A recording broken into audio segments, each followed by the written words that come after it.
20th April 2020 ప్రపంచం మర్చిపోలేని రోజు. ముఖ్యంగా చెప్పాలంటే అమెరికా మర్చిపోలేని రోజు. ప్రపంచ చరిత్రలోనే మొట్టమొదటిసారి క్రూడ్ ఆయిల్ ధర మైనస్లోకి చేరింది. ఒక బ్యారెల్ క్రూడ్ ఆయిల్ ధర -$40. ఒక బ్యారెల్ అంటే సుమారు 160 లీటర్లు. 160 లీటర్ల క్రూడ్ ఆయిల్ ధర -$40. దీని అర్థం ఏంటి అంటే, ఎగ్జాంపుల్కి మనం ఒక వస్తువు కొనడానికి ఒక షాప్ దగ్గరికి వెళ్ళాం. సపోజ్ ఆ వస్తువు ధర ఒక $100 అని అనుకుందాం. మనం షాప్ వాడికి $100 ఇచ్చి ఆ వస్తువుని తీసుకుంటాం. ఇక్కడ -$40 అంటే నీకు ఆ వస్తువు వద్దన్నా కూడా ఆ షాప్ వాడు నీకు $40 మనీ ఇచ్చి దానితో పాటు ఒక బ్యారెల్ పెట్రోల్ కూడా ఫ్రీగా తీసుకోమంటున్నాడు అని అర్థం. అసలు ఈ పరిస్థితి రావడానికి గల కారణం ఏంటి? క్రూడ్ ఆయిల్ ధరలు ఇంత భారీగా తగ్గిన తర్వాత కూడా ఇండియాలో పెట్రోల్ ధర ఎందుకు తగ్గలేదు? ఈ విషయాలన్నీ మనం ఈ వీడియోలో తెలుసుకుందాం. Crude oil the most important energy resource in the world. దీనినే మనం బ్లాక్ గోల్డ్ అని కూడా అంటాం. భూమి లోపల ఉండే అండర్ గ్రౌండ్ రిజర్వాయర్స్ నుంచి క్రూడ్ ఆయిల్ని బయటకు తీస్తారు. ఈ విధంగా బయటకు తీసిన క్రూడ్ ఆయిల్ను రిఫైన్ చేయడం ద్వారా petrol, diesel, kerosene, LPG, jet fuel ఇవన్నీ వస్తాయి. మనం రోజు ప్రయాణించే వెహికల్లో ఫ్యూయల్గాను, ప్లాస్టిక్ తయారీలోను, మెడిసిన్స్ తయారీలోను, నైలాన్, పాలియస్టర్ లాంటి బట్టల తయారీలోను ఈ విధంగా క్రూడ్ ఆయిల్ వల్ల ఎన్నో ఉపయోగాలు ఉన్నాయి. ఇంత డిమాండ్ ఉంది కాబట్టి మనం రోజుకి 8 కోట్ల బ్యారెల్స్ క్రూడ్ ఆయిల్ని భూమి నుంచి బయటకు తీస్తున్నాం. ఇప్పుడు ఈ క్రూడ్ ఆయిల్ యొక్క ప్రైస్ని ఎవరు డిసైడ్ చేస్తారు? ఈ ప్రైస్ అనేది ఎలా మారుతుంది అనేది ఇప్పుడు చూద్దాం. క్రూడ్ ఆయిల్ అనే కాదు, ప్రతి కమోడిటీ యొక్క ప్రైస్ అనేది 2 థింగ్స్ వల్ల డిసైడ్ అవుతుంది. The first one demand and the second one supply. వీటినే మార్కెట్ ఫోర్సెస్ అని అంటారు. సపోజ్ మార్కెట్లో ఒక వస్తువు ఉంది, దాన్ని కొనడానికి చాలా ఎక్కువ మంది రెడీగా ఉన్నారు అంటే ఆ వస్తువుకి ఎక్కువగా డిమాండ్ ఉంది అని అర్థం. ఆ వస్తువు మాత్రం ఎక్కువ క్వాంటిటీలో అవైలబుల్గా లేదు అంటే మార్కెట్లో దాని సప్లై తక్కువగా ఉంది అని అర్థం. అలాంటప్పుడు ఆ వస్తువు యొక్క ప్రైస్ అనేది పెరుగుతుంది.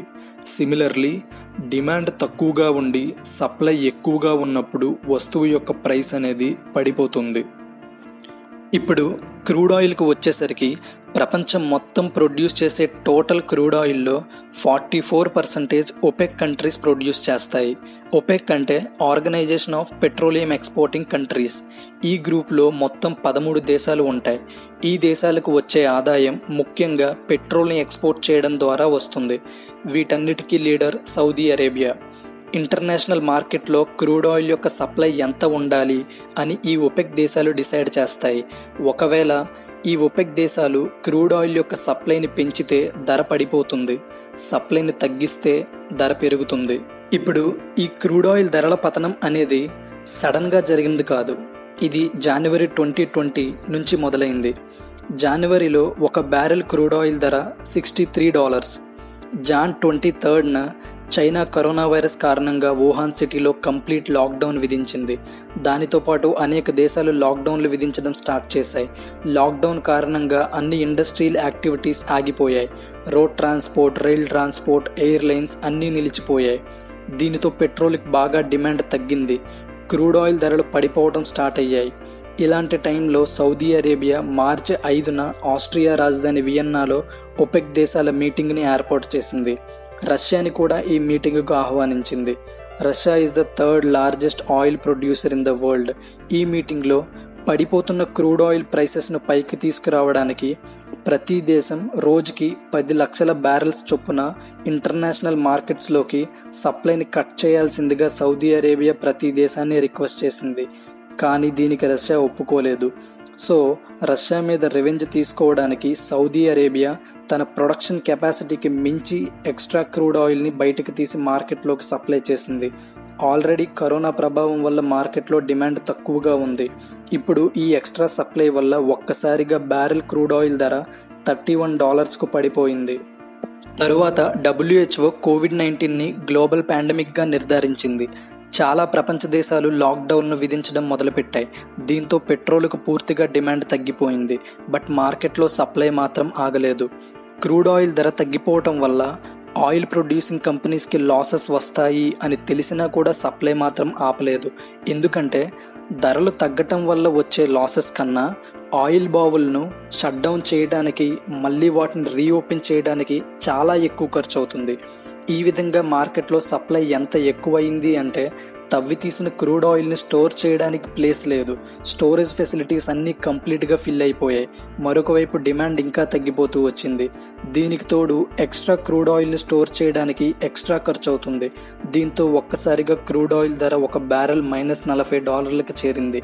దీని అర్థం ఆయిల్ ప్రొడ్యూసర్స్ బయ్యర్స్కి $40 మనీతో పాటు బ్యారెల్ క్రూడ్ ఆయిల్ని కూడా ఫ్రీగా ఆఫర్ చేస్తున్నట్టు. అయితే క్రూడ్ ఆయిల్ ధర ఇంత భారీగా పడిపోయినప్పటికీ ఇండియాలో పెట్రోల్ ధర ఎందుకు తగ్గటం లేదు? ప్రపంచంలో ప్రొడ్యూస్ అయ్యే క్రూడ్ ఆయిల్స్లో చాలా టైప్స్ ఉంటాయి. అందులో మోస్ట్ ఫేమస్వి రెండు. The first one Brent crude, the second one WTI crude. Brent crude అంటే నార్త్ సీ దగ్గర ఉన్న ఆయిల్ ఫీల్డ్స్లో నుంచి బయటికి వచ్చే crude oil. Majority of the countries ఈ బ్రెంట్ క్రూడ్ యొక్క ప్రైస్నే ఫాలో అవుతాయి. ఓపెక్ కంట్రీస్ కూడా ఈ బ్రెంట్ క్రూడ్ యొక్క ప్రైస్నే ఫాలో అవుతాయి. WTI క్రూడ్ అంటే వెస్టర్న్ టెక్సాస్ ఇంటర్మీడియట్. యుఎస్ఏలో ఉన్న టెక్సాస్, లూజియానా, నార్త్ డకోటాలో ఉన్న ఆయిల్ ఫీల్డ్స్లో ఈ WTI క్రూడ్ అనేది ప్రొడ్యూస్ అవుతుంది. యుఎస్ఏ ముఖ్యంగా ఈ WTI క్రూడ్ యొక్క ప్రైస్ని ఫాలో అవుతుంది. ఇందాక మనం చెప్పుకున్న క్రూడ్ ఆయిల్ నెగిటివ్ ప్రైస్ అనేది WTI క్రూడ్కి మాత్రమే, అంటే అది అమెరికాకు మాత్రమే పరిమితం, బ్రెంట్ క్రూడ్కి కాదు. ప్రెజెంట్ బ్రెంట్ క్రూడ్ యొక్క ధర $23 పర్ బ్యారెల్.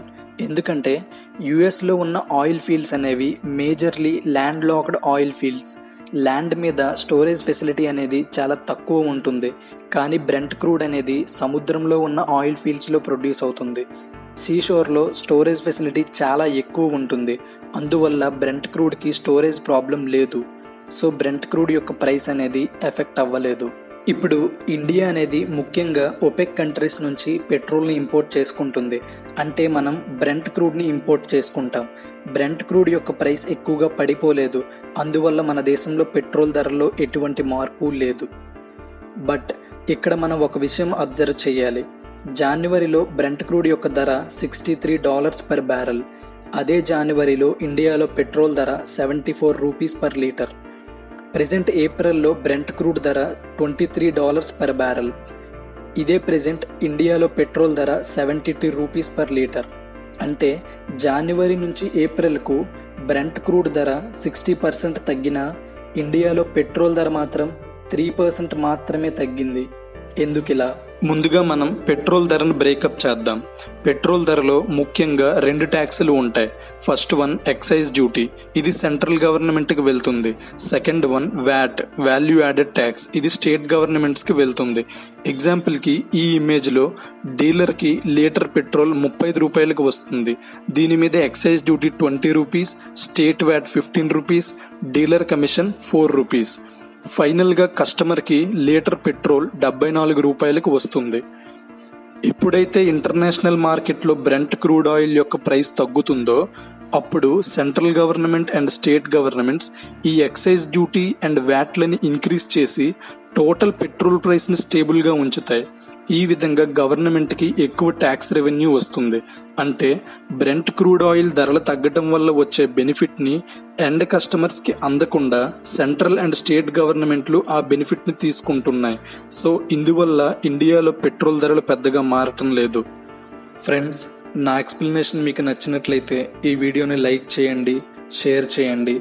మీ చుట్టూ జరుగుతున్న ఈవెంట్స్ మీద మరిన్ని ఇంట్రెస్టింగ్ వీడియోస్ కోసం ఈ ఛానల్ని సబ్స్క్రైబ్ చేయండి.